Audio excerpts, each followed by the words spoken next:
Hello everyone, welcome to this masterclass. Thank you for being here. So we'll talk about OSINT and gamification and how we can use it as a pedagogical tool against disinformation. So first, who are we? So we were supposed to be two speakers. So Nathalie Clos was supposed to be here as the director of the libraries and archives of the University of Angers, but she apologized. She cannot attend to this meeting, so she won't be able to do her part. And about myself, so I'm Rémi Guenot. So I have an engineering degree in automation and computer sciences, and I am an assistant professor at the University of Angers. I do my research in mobile robotics, so that's my domain of expertise, and I deal with localization problems, path planning, and so on. And about the teaching, I teach mainly robotics, computer sciences, digital electronics, those kind of things. So I'm not really an OSINT expert. It's not my research domain. So maybe you could have the question, why am I talking here in front of you? So first, I do like riddles, puzzle, and OSINT challenges. So I did create some in the past, and I'm an open source and free software enthusiast. And from that, maybe 2 years or 3 years ago, I can't remember, I did like a report about a bird that is supposed to eat food inside the mouth of the crocodile. So I don't know if it's the same for you, but a few years ago, I had a really clear image of that bird eating in the mouth of the crocodile. And I was sure that it was true. And I was listening to a podcast, and someone said that it's not really true and it doesn't exist. So I was really kind of shocked, and I wanted to check by myself, is it true or not that that there is a bird that eats inside the mouth of the crocodile? And I did some research and I wrote a report, and the idea was to present that kind of report in front of my students, just to show them how they could check an information and which sources were trustable and which were not. And that was a kind of an OSINT work, and this was my first step into the OSINT for Fun project, the one that I will present just later. And this is why actually I'm here as a member of the OSINT for Fun project. So about OSINT for Fun, what is it?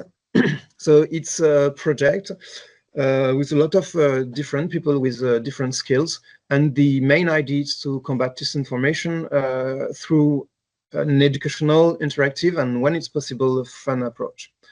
And the idea is to use the tools and the methodology that are quite familiar with the OSINT community, and to make them accessible for everyone, in order to provide to the people tools to be able to check information and to analyze information in order to answer questions that they could have. So about the project, we have a website. Maybe I will present it later. And on that website, you can find tutorials about OSINT tools. You can find case files, reports, challenges.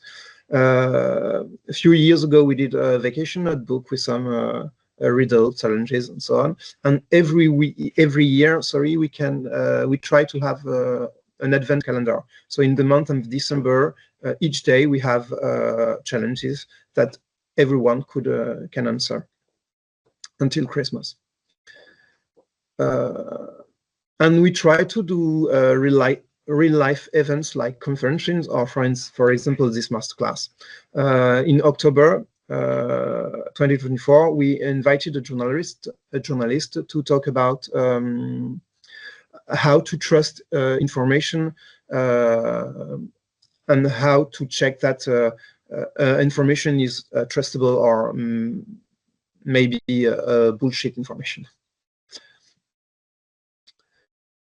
So that's about OSINT for fun. So I will present the website later, but I'm talking about OSINT since the beginning of the presentation, and I didn't introduce it properly. So what is OSINT? So OSINT stands for Open Source Intelligence.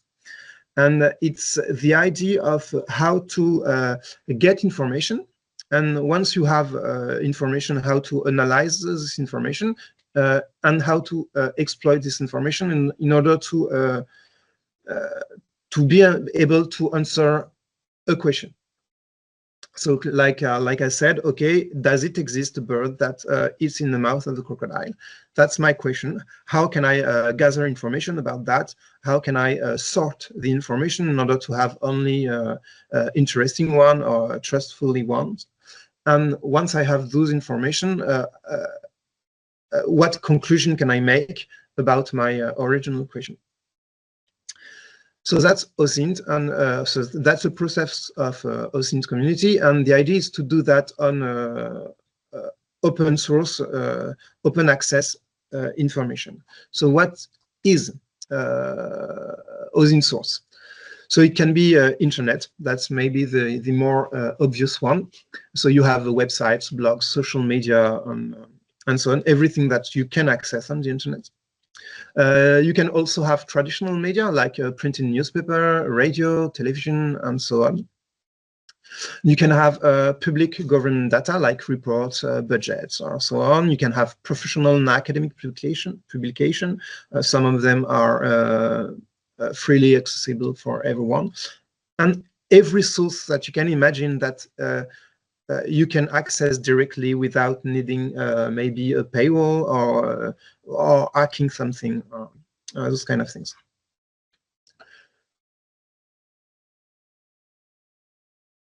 In the OSINT for Fun project, and maybe in most of the OSINT challenges, we mainly focus on collecting data. But OSINT is not limited to that. It's not only the process of gathering information. It's not only knowing the tools to have access to certain information. The idea of OSINT is really on those three steps: collecting data. So this is important, but it's not the only thing. Analyzing the data. So once you have a lot of data, which one you will trust more than the other one, and on what base will you trust that source instead of the other one?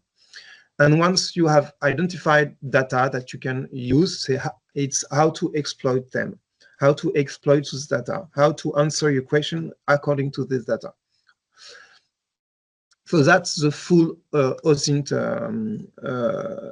package, may I say. So people doing OSINT, in the real life, not only challenges or like we can do in OSINT for Fun. They're using those three pillars of the OSINT approach. And who uses OSINT? So OSINT uses I would say almost everywhere. Maybe when you do like a Google research, you are doing the first part of OSINT, which is gathering data. Even if you don't really know or you don't call it OSINT, it's a part of it. But it's mainly used in a real-life scenario, in cybersecurity, journalism, for instance, economic intelligence, judicial investigations, and so on. So for the journalism, for instance, it's not, they do not use only OSINT, but they use that techniques. So for instance, when they call someone, if you call someone to have an information, or if you can access to information because you know someone or those kind of things, this is not OSINT anymore. Because the idea of OSINT is like, if I gather information, I can make like a tutorial of how I did that, and everyone could do the same tutorial and have the same information at the end. That's maybe that's the main idea of OSINT. So just maybe a small warning, because in a classical OSINT application, you need to be careful when you do OSINT, and you need to protect yourself. In the OSINT for Fun project, we mainly focus on small challenges, so we want to make it fun and pedagogical. So you can do it with your own browser without really hiding yourself. But if you're doing investigation, for instance, about drug dealers or criminals organization, it may not be a good idea to let your own social media account doing that kind of research, or using your web browser with all your cookies inside, because you will leave trace on the internet. And the idea, if you are investigating our sensitive subjects, maybe the idea of leaving trace on the internet while you're looking for those information, while you are investigating, is not really a good idea. So there is a part of OSINT which is called OPSEC for operational security, and it's about being really cautious when you do those kind of things, in order to not leave any trace that could lead to you and your personal information. So maybe keep that in mind if you're trying to do OSINT in a real life context. So for what we do at OSINT for Fun, or what we do with our students, this is not really needed, because we are not investigating a sensitive subject at all. But if you try to do OSINT, you may be you need to be aware of those kind of things and those kind of tools. So maybe we can I will introduce you an example of an OSINT research. The work I will present you was done by Manon Dubosc, who was a fourth-year student at Polytech of Angers when she did this report. So the report is available on the OSINT for Fun project website, but it's in French, and I translated it for this masterclass in order to show you how you can the method she used to answer a question. And the question she wanted to answer was to find a date stamp of an image. So it's quite simple, actually. You have like a Google Street image, so this one. And the idea is to identify which day and at what time this image has been taken. So it's the street that is in front of Polytech Angers, so the school where I teach, and the school of Manon at the time. And so she started with that simple question: which day and time this picture has been taken. So she started to do, okay, with Google Maps, you can have access to certain to information. So for instance, you have GPS coordinates, and you have the month and the year of the image. So she knew that this image was taken on October 2022. But with Google Maps, you cannot access to the day of the image, and you cannot have the timestamp of the image. So now you have to do maybe a more complex investigation. So what she noticed is that with Google Maps, you can travel a little bit in the street, and maybe you have like you have some picture that had been taken at the same time, at the same date. And by moving on the street, she noticed that there are car parks in front of the school with a stamp at the back. So here in this picture, you have 3 cars with the A stamp at the back. And in France, the A stamp at the back of the car is for a driver using a probationary license. So most of the time, it's young drivers. As we are in front of the school, we can conclude that it must be students' cars. So when the picture has been taken, it means that Polytech was open. Otherwise, on the weekend, we don't have any student cars in front of the school. And you can notice that on Saturday and on Sunday, the school is closed. So mostly, maybe it's this picture has been taken on a working day, so Monday, Tuesday, Wednesday, Thursday, or Friday. So we can remove all the weekends from our possible dates. Then, still in the Google Street View, she noted that there is a car, the 36 one, that is going in front of the school. So the idea was to, okay, maybe I can check about the time where this bus car was supposed to be in the street. So if you look for the bus company in Angers, it's named Irigo. And if you look in the website of that company, you can find the lines, the circuit for the 36 bus. And she noticed that it's strange to have this bus here because it's not supposed to be here. According to the website, the bus does not go in front of Polytech.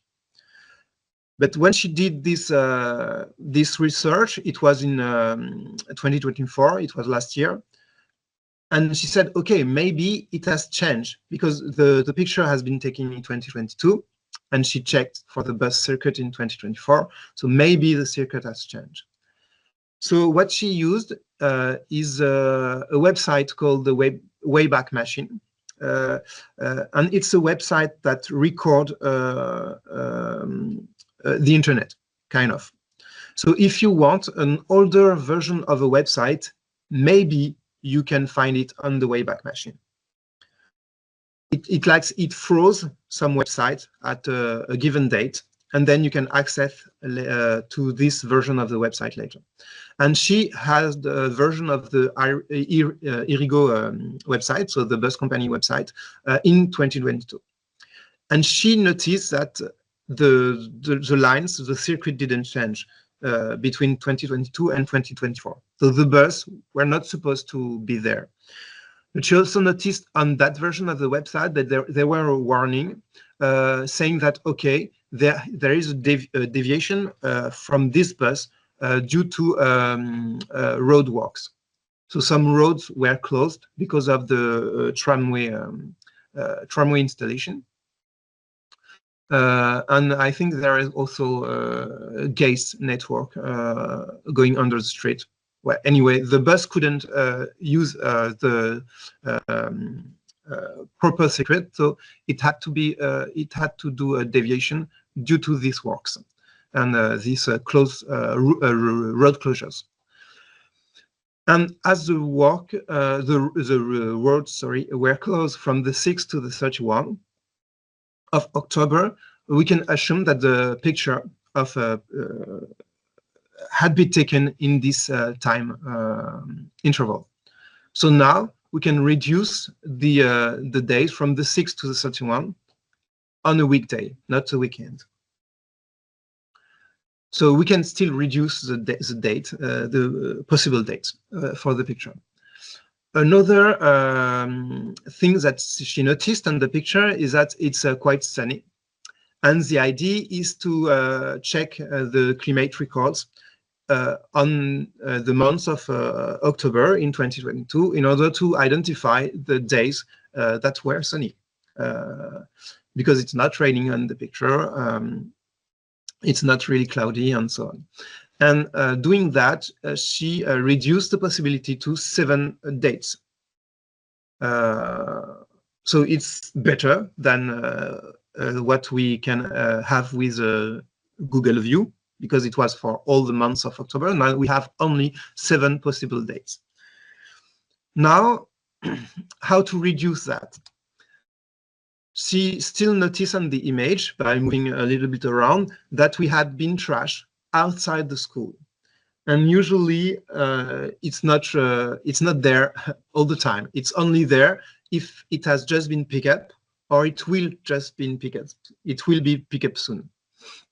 So we can assume that those bin trash will just have been picked or will be picked up really soon. And she noticed that there are two types of trash bins, sorry, the yellow one and the green one. And if you do some research, you will find that in France, the yellow one is for recycled trashes, and the green one is for the other one. So it means that the recycle and the classical ones had to be processed quite close. Otherwise, all the bins trash will not be there. Only one color, not both. So we can check for the collecting dates for bins on the Angers website. And we can check that the green bins are collected on Mondays, and the yellow ones on Tuesday and Wednesday regarding the sector, so where you are in Angers. And she said, okay, at the bin, the green bins are in front of the yellow one. So if I do, sorry, for the picture, you can check that from the street, from a street view, you have the green bins in front of the yellow one. So it means that they have been collected or will be collected first. And this leads to three possible dates now: Tuesday 11, Tuesday 18, or Tuesday 25 of October. So she had reduced the possible days to only three. And she wanted to go further. So now she said, okay, maybe I can have a time estimation of the picture. And she said, okay, I know that the bus 36 was in front of Polytech, and she checked the times of that bus. And the only possible consistent time was around 2 p.m. because the sun in the picture is quite high in the sky, so it's not the morning. And this bus was supposed to be at the time in front of Polytech until 2 p.m. So she concludes that, okay, this picture has been taken at 2 p.m. So she had now three possible dates and one time stamp, one time which is around 2 p.m. And now to try to reduce those 3 days, she used a website called SunCalc. And these websites allow to evaluate the shadow of objects according to GPS coordinates, a day and a time. And she said, okay, I have cars in the street, and maybe I can evaluate the shadow of the car. And now try with SunCalc to estimate the shadow according to the 3 different days. And I can check which one is more possible. So she did that. She did go on Google Street View, and she identified a car that she recognized. And according to the web page of Wikipedia, she concludes that this car has a height of 1.5 meters, around that.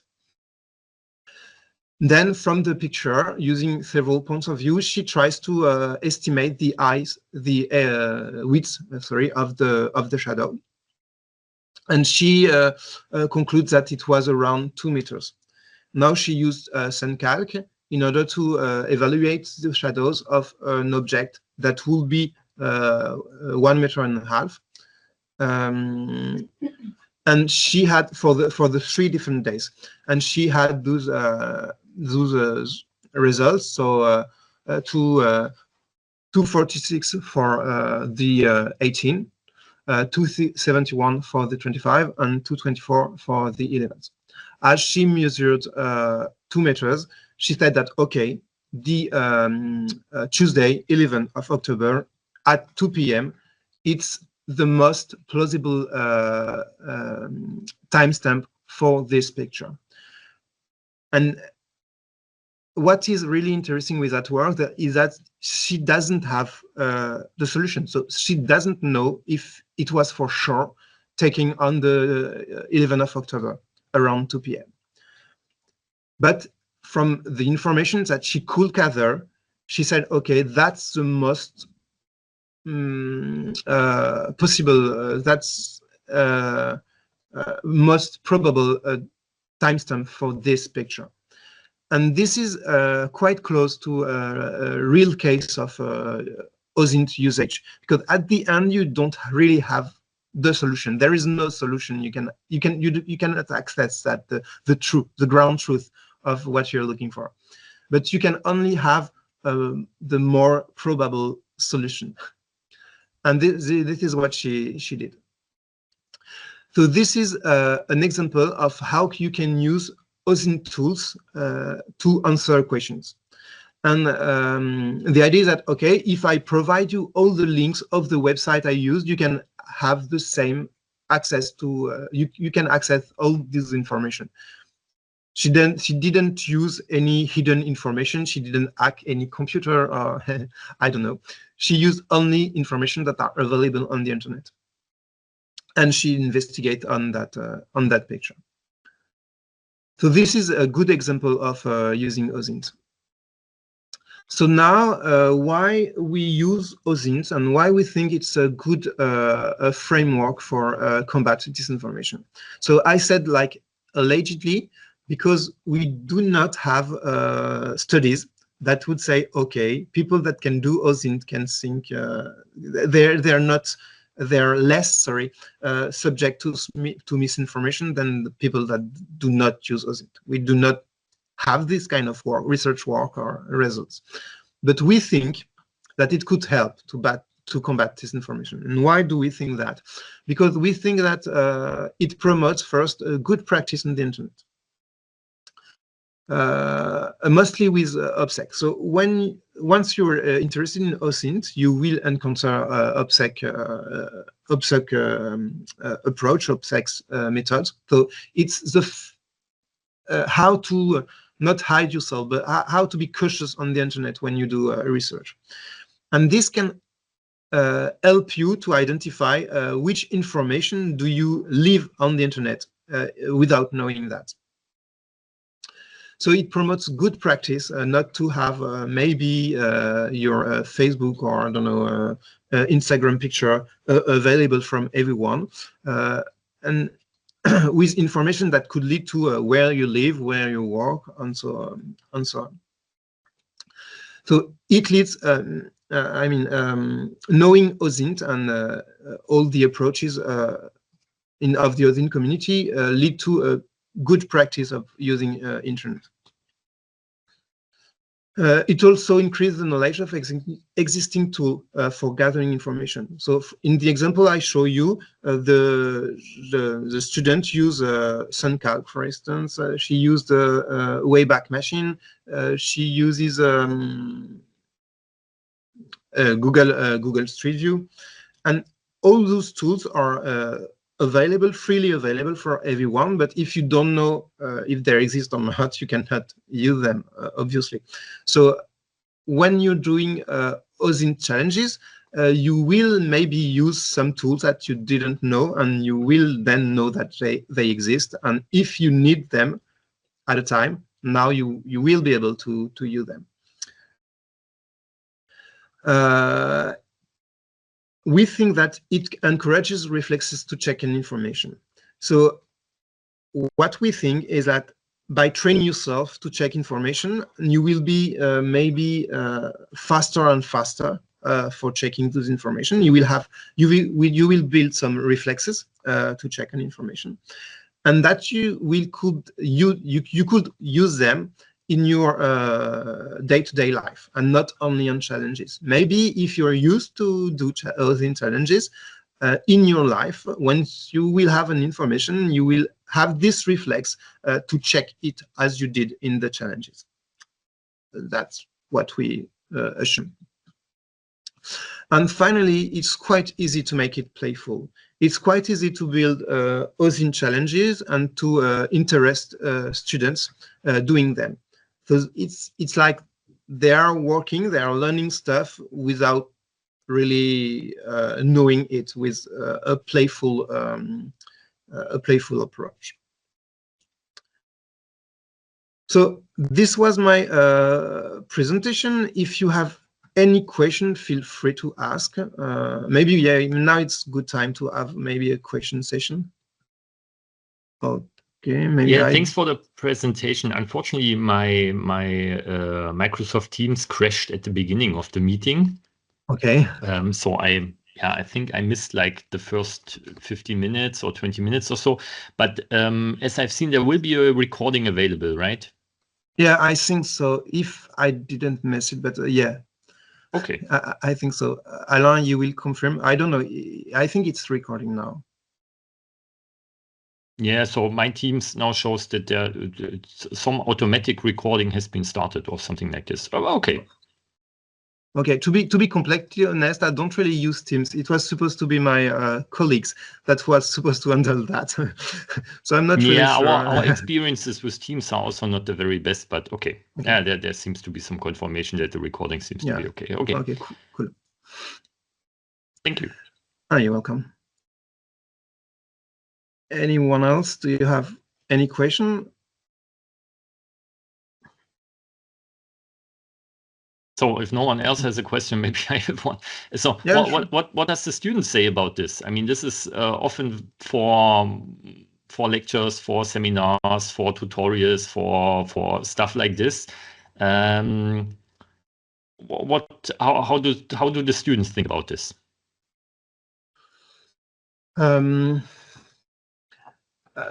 I think it depends on the student. Some of them, maybe most of them, really likes the fact the challenges side of it.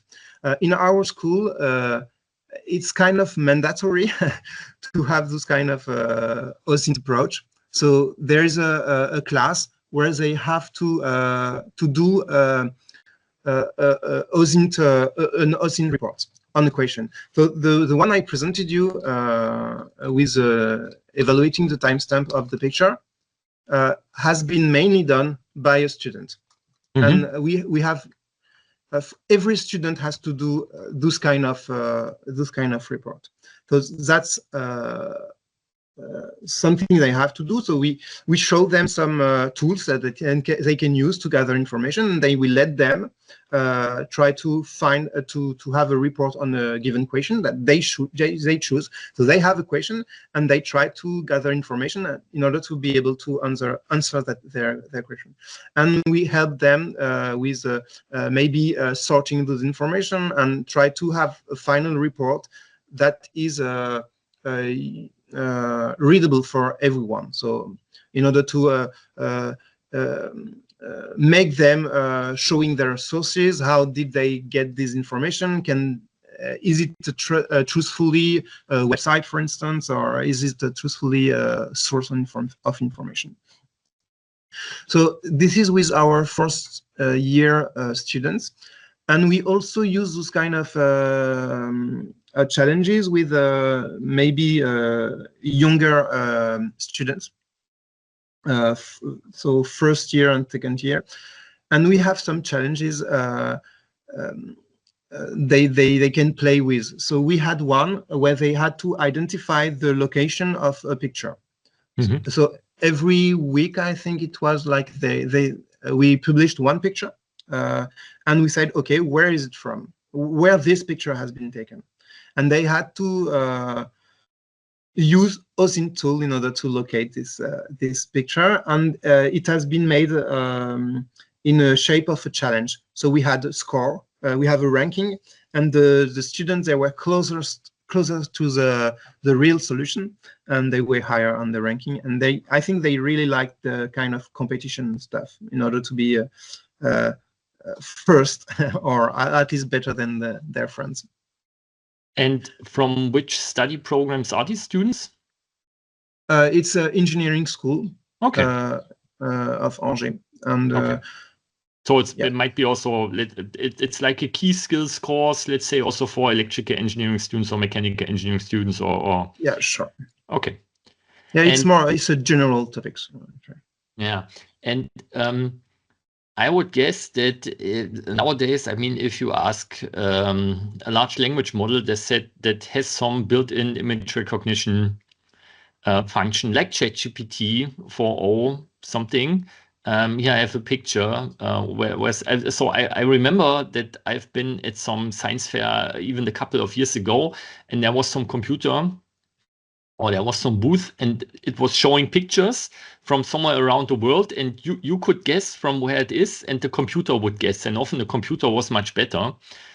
Some neural networks, some trained artificial intelligence on this. So do students also use something like ChatGPT? Is this useful in this case? What would you say about this?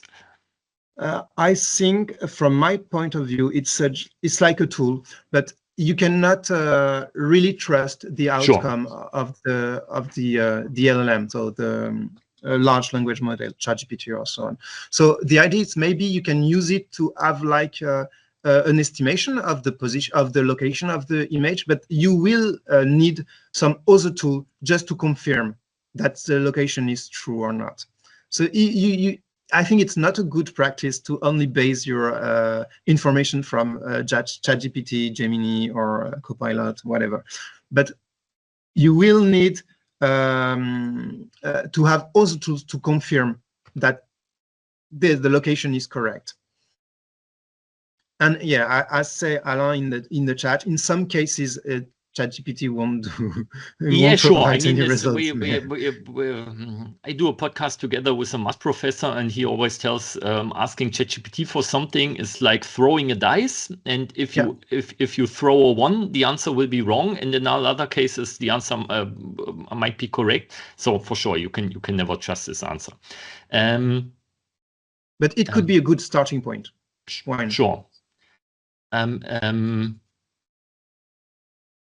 Yeah, so what happens if students, because I would guess if you would do the same in Germany and, for example, dig down at the websites of the municipality where you live, or like what you have shown, the operator of the tram, the operator that collects the trash bins in the city, and if you would search on their websites, it might happen that you find information that is not meant to be for the public, but that is meant to be private information, but that is disclosed because of wrong security settings of some web server or something like this.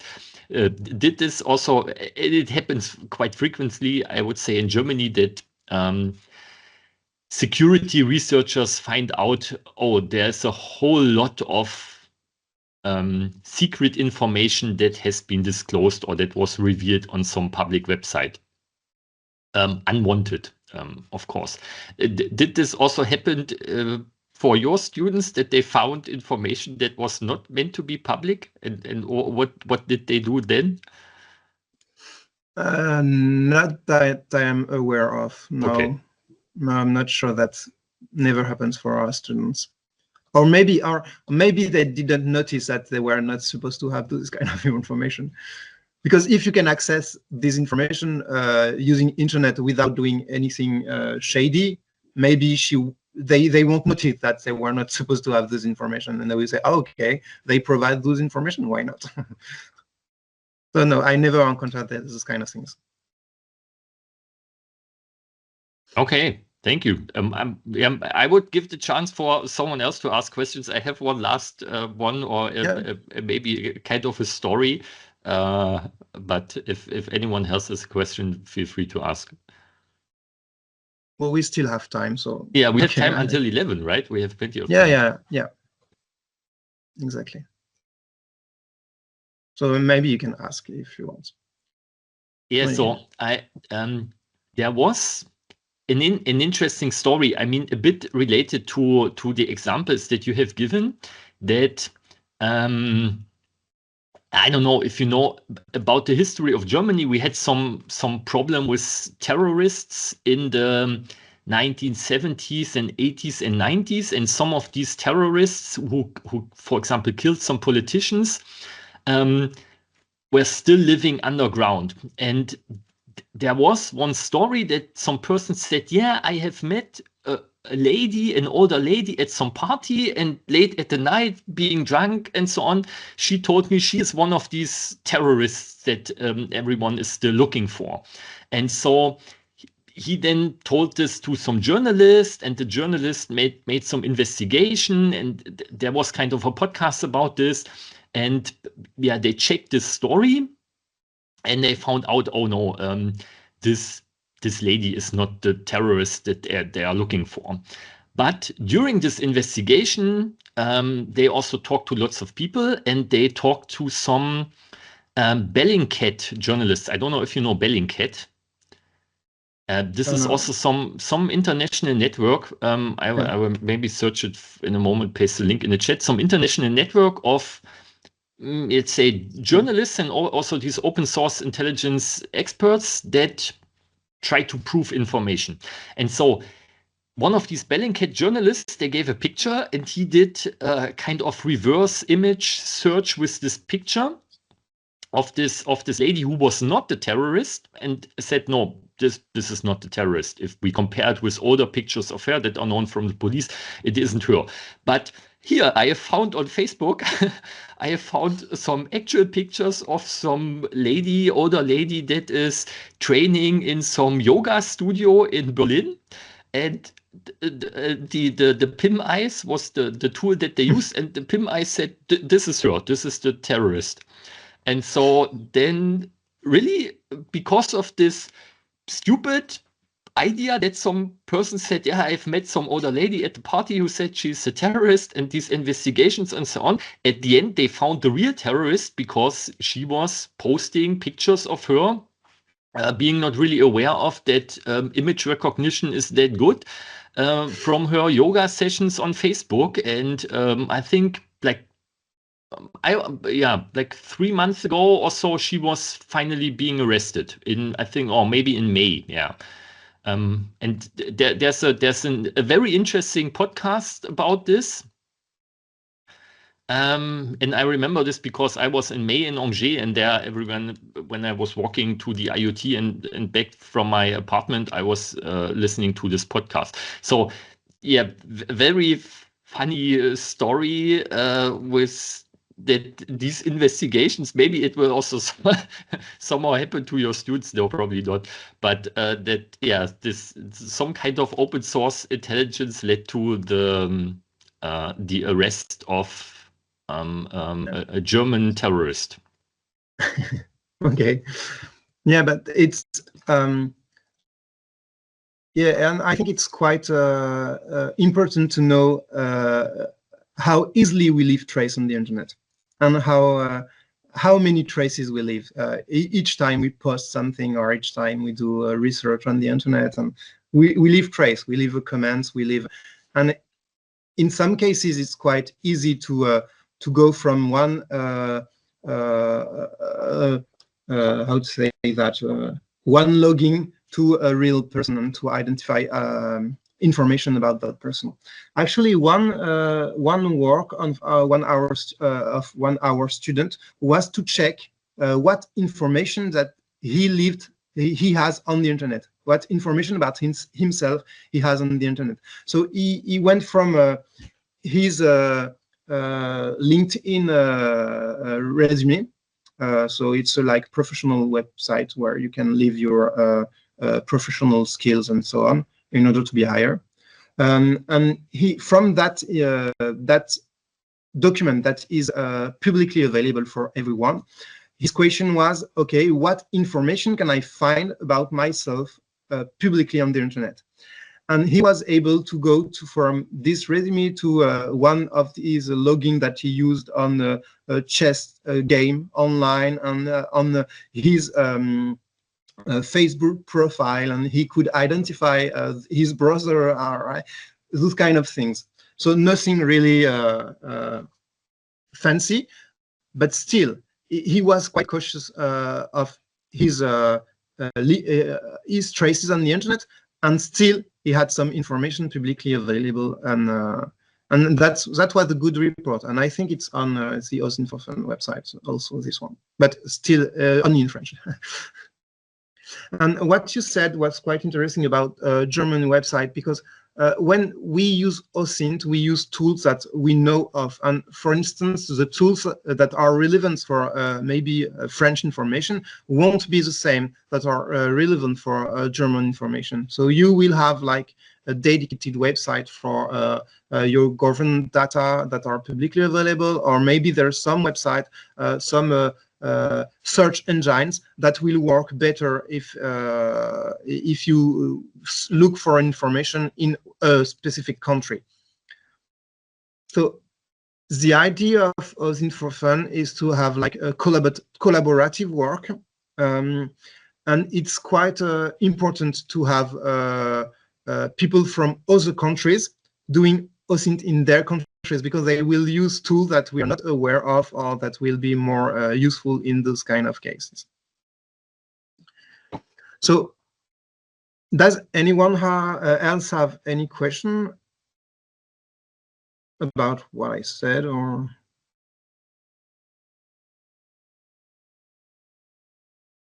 maybe what I can do now is to show you. Hey, you're welcome. Do you still see I think my screen? Yes. Okay, cool. So this is the OSINT for Fun website. So you have several languages. So not all the website is translated, but most of it, I think.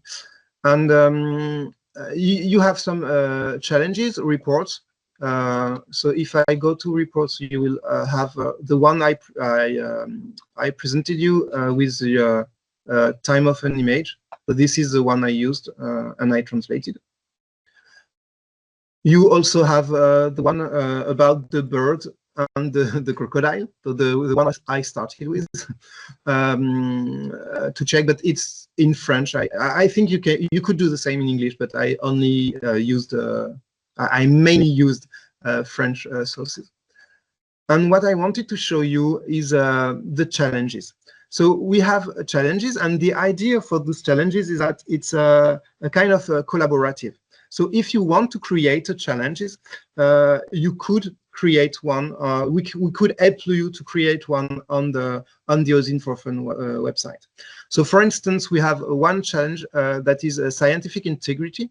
And I think I have a colleague at the University of Angers that used that with the licensed students about scientific integrity. So instead of doing like a classical lecture about scientific integrity, he uses this kind of challenge in order to enforce the students to gather information about scientific integrity. So the idea is that the students are more active than just a classical lecture in an amphitheater. And what we assume is that the students they will be more interested in that topic if they are actively doing something, learning stuff about scientific integrity. But I did try it, and I think it's mostly in French. It's not really suitable in English. So what I can propose you to do is to do the Matilda challenge, just so you understand how it works. If I do that, maybe I should have been in a. Oh, okay. I will just log out. So you can try it for yourself. Maybe we can have like a small workshop together, and you can try to do some of the challenges of the Matilda, some of the riddles, not riddles, but OSINT challenge of the Matilda project. So the idea of Matilda challenge is to teach about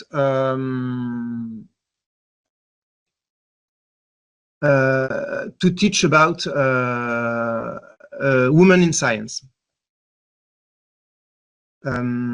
So it's to maybe make people realize that there's a lot of women that really help sciences in a lot of different topics, and they are unfortunately not really well known, at least not much at the male researcher that helps on those similar topics.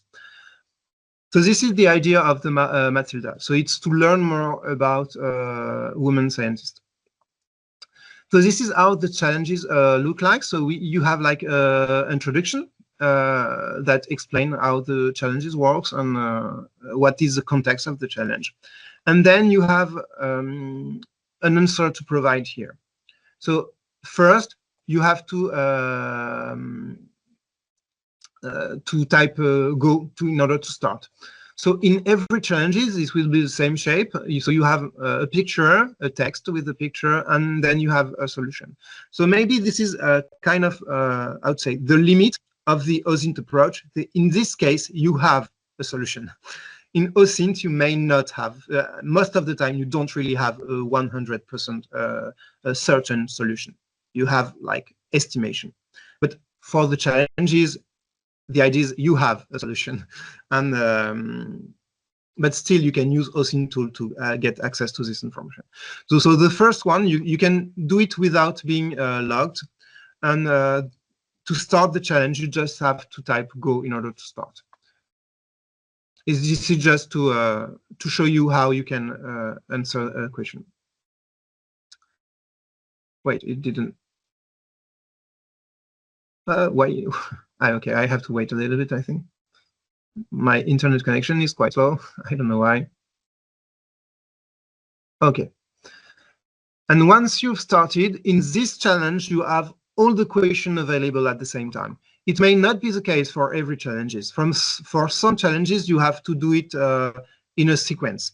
So you have to answer a question to have access to the other one, and so on, and so on, and so on. So the idea is you can have like a linear progression, you can have everything accessible from the beginning, or you can have kind of a tree. So with a branch. So you can have one question that will lead to other, and another question that will lead to other, and you can create some complex scenario if you want. So I did try some challenges, and what I can propose you to do is maybe I did not test, to be completely honest, in English, I did not test all of them. So I don't know how accessible they are in English, but I tested some of them. And maybe I will put in the chat the one I identified to be not that hard in English. So you have, for instance, you can start with the one actress and inventor, this one. And I will do a list in the chat. So now maybe for the remaining half an hour that we have together, the idea is for you to test those challenges. And maybe you can, if you have any question about them, you can ask me. If you have any question about the website, you can ask. So I'm here to help or to answer your question. And as I said, the idea is that anyone could create challenges according to what you want to do. So for instance, we have one big challenge that is about racism and discrimination that we use to make people sensitive to those kind of questions. So it could be on a lot of different topics, scientific integrity, so the women sciences, for instance, or racism and discrimination. And we can imagine a lot of different challenges in order to target one precise topic. So, for instance, if in your with your student there is one topic that you think it's a good idea to access with those kind of OSINT challenges, feel free to create your challenge, and you can ask for your help, for our help, sorry, in order to create those challenges. And I didn't say, but we have a Discord server with a quite active community, so you can go on this Discord server and ask for help or a question about creating challenges or so on, and we try to answer every question there.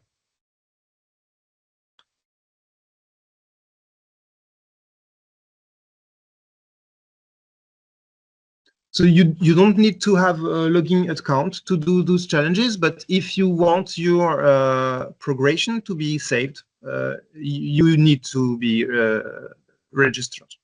Otherwise, if you change your browser, or if you clean your cookies, you won't have your progression saved. But in this workshop, you don't really need to save your progression, so you can just try to do the challenges without any account on the website. Maybe what I can do is to do with you the first one, actress and inverter. So for this one, so we have this picture, and the idea is that we have a woman in this picture that is considered to be the most beautiful woman in cinema, and which is widely believed that she is contributed to the invention of Wi-Fi.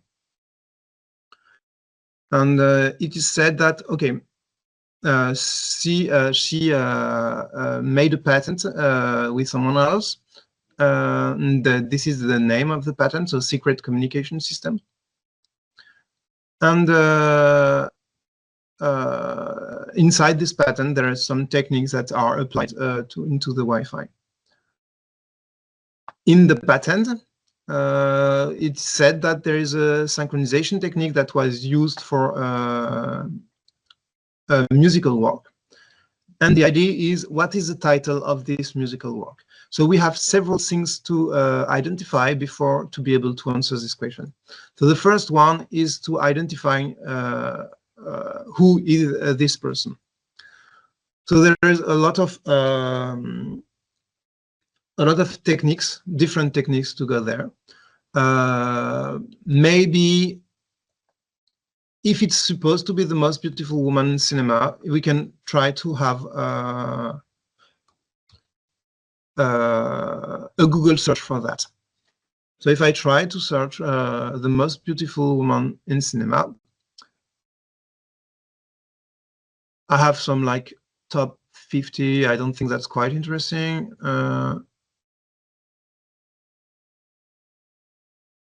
Okay, so I have some, the first answer I have is not really, it's not narrow enough to have like interesting information. Maybe, where is my, okay, this one, I don't need that one, I need that one. So I know that she participated to the invention of Wi-Fi, so maybe I can have an information there. So if I do Wi-Fi, maybe I can add it to the search, and it seems to be like Eddie Lamar, because I have several entries with that. It says here it's an actress that invented Wi-Fi. So maybe Eddie Lamar is the one I search for. Okay, maybe I can try to. So I have some images in black and white. So it seems to be quite close to this one. It seems to be the correct person. Okay, and she supposedly did a patent named Secret Communication System. So maybe I can try to find this patent. So with Google, using the double quote, I can search for the exact sentence of that. I'm still on the image, maybe. Okay, I have a PDF here, maybe. That could be interesting. Let's check what that is.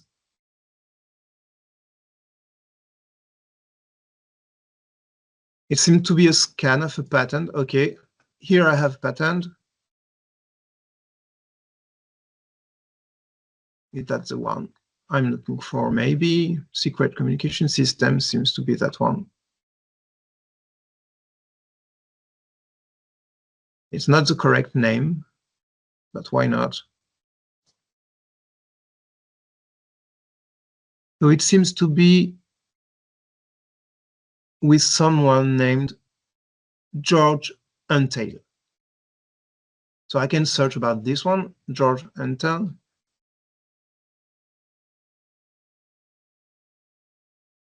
Oh, okay, you have my historical search. So I have George Anton. Oh, again, I can do it in English, maybe it's better. Okay. So this one is a composer, pianist, and author, and he had work about musical composition. So it seems to be the correct one, as we are looking for a musical work. So every clue that we find so far seems to confirm that this woman is indeed Heidi, and we are looking for the George Anton work. Okay, so he used the synchronization as an idea for who had experimented with a musical work, and we need to find the title of this work. So maybe on Wikipedia we can find something about his work somewhere.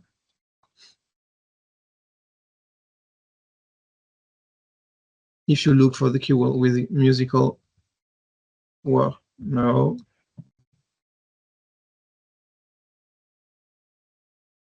We could read all the Wikipedia entry, but I'm quite lazy, so I don't want to. And here we have until basement composition is ballet mechanics. So ballet mechanics was original. Okay, it seems to be something that is important with that person. So maybe we can check.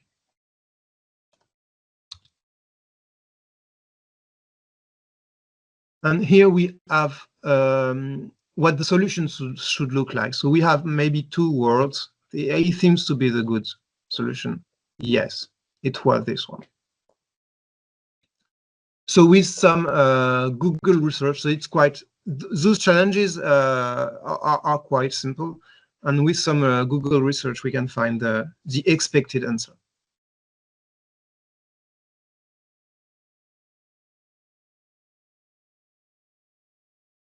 Do you have any question? Did you find that? Did you find something else? I don't know. Did you have some other solution that could be the answer of that challenge?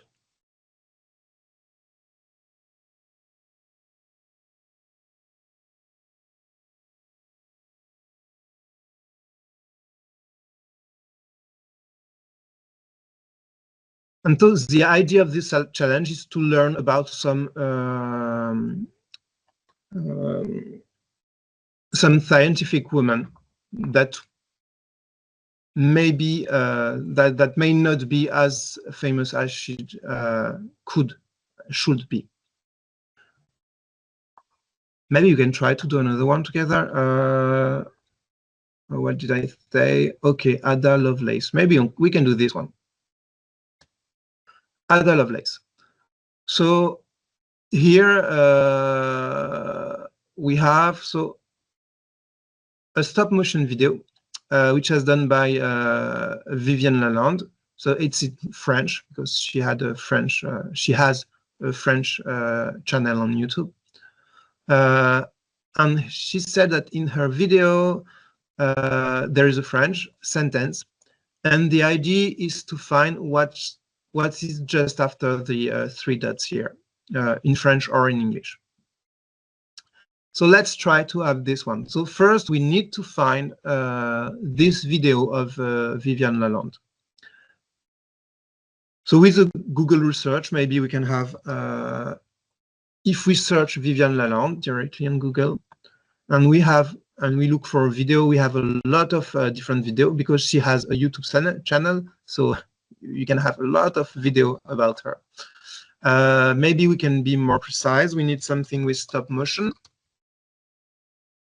Okay, now we find a video and we have like the Lego item here that is quite close to the one we're looking here. So maybe this is the video. So we can try to start this video. I just unmute the sound. So we have the video and it's in French. So I just mute the video. But if you look for the video, it's in French, but you can add some caption. Some English caption. So what we could do is to try, maybe listen to the video several times, and try to find the French sentence lui était devenu le technicien de sa machine. But if you don't speak French, it may be quite difficult to have that. So what we could try to have, it's maybe a transcript of, maybe it will be easier to work on the text than on the audio of the video. So we can try to have the text of that video. So maybe you can search for YouTube get caption. So we have here a website that could be interesting.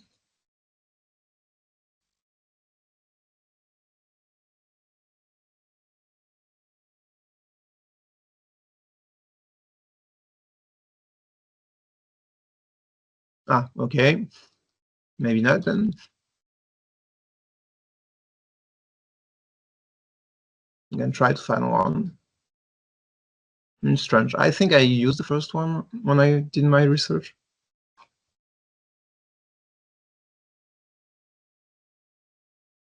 Okay, maybe you can try this one. So the video we want to transcript it, this YouTube video here. Okay, no, this is. Can I download it? Maybe not, maybe yes. Okay, I have it here. So now I have the transcript of the video here. And I can try to search for the sentence that interests me. And the one is this one, lui était devenu le technicien. Okay. If I try to search that,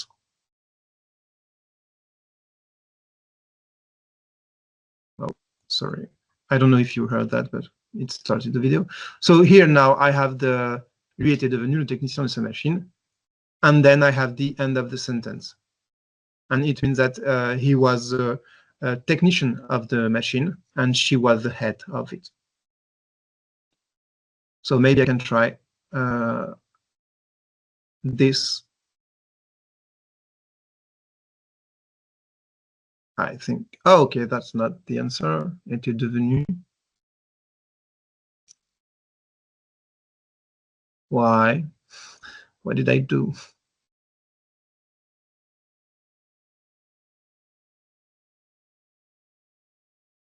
You have a word, thinking head. Okay, I missed one here. Thank you, Alain. I missed one word. Okay. Okay, it was here.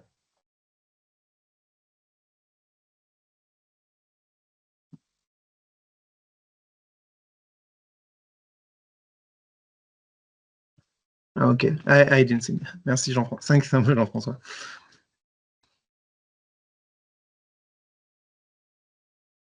Okay, and now you can. This is how you can answer those challenges. So some challenges of the OSINT for Fun project are more complicated. It depends what you're aiming for.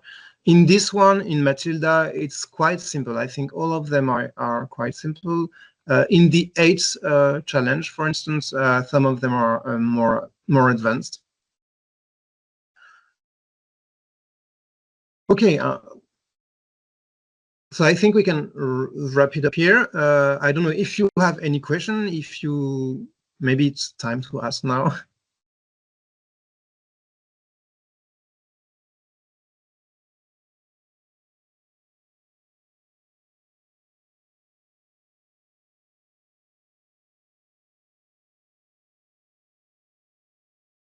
No.